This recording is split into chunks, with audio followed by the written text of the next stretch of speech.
Do you need to replace the RAM on your Dell Latitude 5440? Well, I'm going to show you how. Also, you can click the link on the top right of the screen to find this part or tools or additional help on our website, including step-by-step written tutorials with detailed images. And now let's get into it. Okay, real quick, ESD or electrostatic discharge is the buildup of static electricity on a person's body. To prevent this, you can use an ESD wrist strap as well as an ESD mat. First, unscrew the bottom base cover.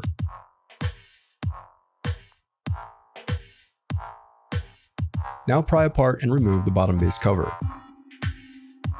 Next, disconnect the battery cable. Now pull the locking clips away from the memory modules to unlock the RAM. Then slide out the RAM. The reassembly of your laptop is as simple as following your steps in reverse.